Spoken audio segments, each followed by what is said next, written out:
As the grieving begins, so does the investigation. This morning, we have a minute-by-minute timeline of how the massacre unfolded, from the suspect's arrival to his capture. CBS 4's Riel Creighton is live in Parkland with the latest on the investigation. Riel. Well, Lauren and Eugene, this morning we have learned some startling new details about this investigation. We've learned that with that backpack with the suspect, 120 bullets were discovered, 120 unspent, unused bullets that could have been used in that shooting. So apparently this could have been so much worse. The suspect going to a third-floor teacher's lounge in an attempt to shoot out the windows at people that were fleeing, but the windows impact resistant, so he gave up and left with the crowd. There were so many missed warning signs in this. Even on the day of the shooting itself, someone saw the suspect as he was headed in the building, made a call, but by that time it was too late. 17 crosses line the fence along Pine Island Road as students try to make sense of how this could have happened here. It's not justice. Some in tears, others grateful to be alive. There was a flood of people coming in the opposite direction that started running towards us, saying, "No, don't come here. He's coming this way."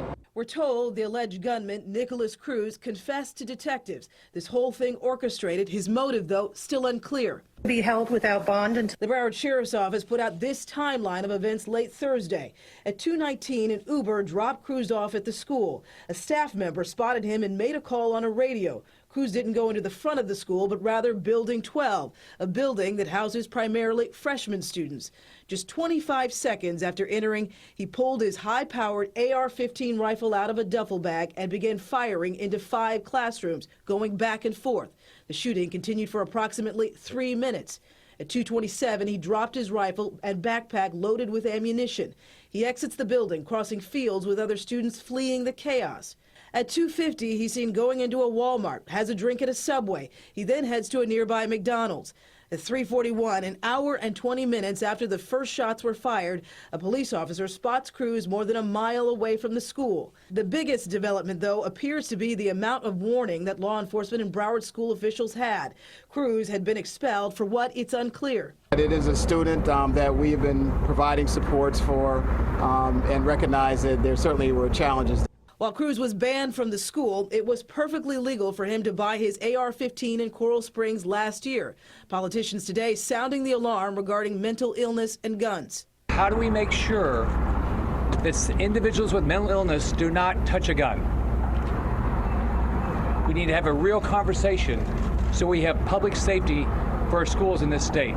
The school district trying to figure out what their next move is. We're going to be spending the next couple days figuring out what the path is to reopen the school.